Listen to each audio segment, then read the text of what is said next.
ओम शांति। आत्मा और परमात्मा के बारे में हमें थोड़ा सा जानकारी जो हम अनुभव किया है। मान लीजिए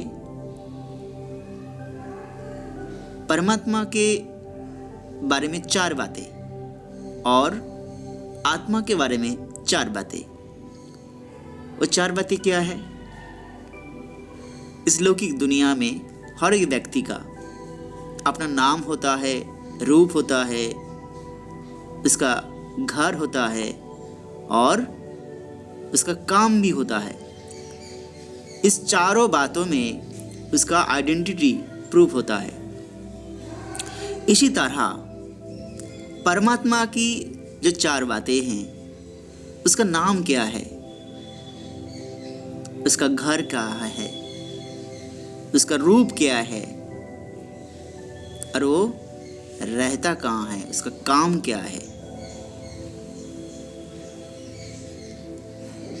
ऐसे ही अपना परिचय वो खुद दे सकता है, देता है, इसलिए यथार्थ रूप में उसको जाना जाता है। परमात्मा ने अपने बारे में जो 4 बातें कही है कि मेरा जो कर्तव्यवाचक नाम है वो है शिव। शिव माना कल्याणकारी। सी शब्द का जो व्याकरणगत अर्थ होता है पापनाशक, और ब शब्द का अर्थ होता है मुक्तिदाता। मतलब जिन्होंने पाप नाश करके मुक्ति देता है वही शिव होता है। मतलब ईश्वर का जो नाम है वो है शिव। उन्होंने कहा मेरा रूप क्या है?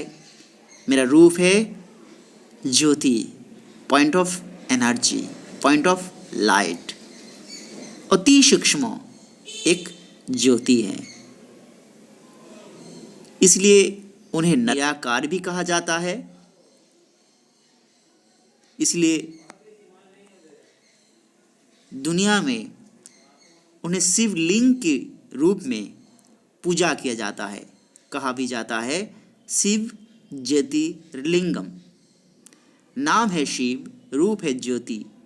ज्योतियों की पूजा की सुविधार्थ जो प्रतिमा बनाया गया है वो है लिंग के रूप में, इसलिए कहा जाता है शिव ज्योतिर्लिंगम। फिर अब आते हैं उसका घर कहाँ है। परमात्मा का कहते हैं मेरा रहने का स्थान परम धाम, शांति धाम, मुक्ति धाम, वो कहाँ है? उन्होंने कहा ये चांद सितारों से पार एक अलौकिक दिव्य स्वर्णिम प्रकाश की दुनिया, लाल प्रभा की दुनिया, परमात्मा के घर। ऊंचाई ते ऊंचा, सबसे ऊपर, इसलिए हम उसे ऊपर वाले भी कहते हैं। हे ऊपर वाले, आ जाओ इस धरती पर और हम सबको पावन बनाओ। इसलिए बाबा कहते हैं मैं ऊपर वाला हूँ, मतलब परम धाम में रहने वाला हूँ। यही मेरा घर है और तुम सब बच्चों का भी यही असली घर है। और फिर उन्हें कहा मेरा ड्यूटी क्या है, कर्तव्य क्या है, मैं क्या काम करता हूँ। बाबा कहते हैं मेरा काम ही है पतितों को पावन बनाना। मतलब इस कलिजुगी दुनिया में सभी मनुष्य आत्माओं की पावन बनाना ही है मेरा काम। अर्थात कलियुग को सतयुग में परिवर्तन करना ही है मेरा काम।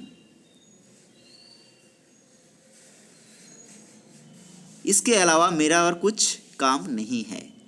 मैं पतित दुनिया को पावन बनाता हूँ, इसीलिए मुझे पतित पावन भी कहा जाता है। कैसे बनाता हूँ? ज्ञान से। मतलब मुझे ज्ञान का सागर भी कहा जाता है, क्योंकि मैं इस सृष्टि को परिवर्तन करने के लिए, पतित मनुष्य को पावन बनने के लिए जो ज्ञान मैं सुनाता हूँ उसी से दुनिया की लोग, दुनिया की आत्माएं खुद को परिवर्तन करता है, पतित से पावन बनता है। इसलिए मुझे पतित पावन कहा जाता है।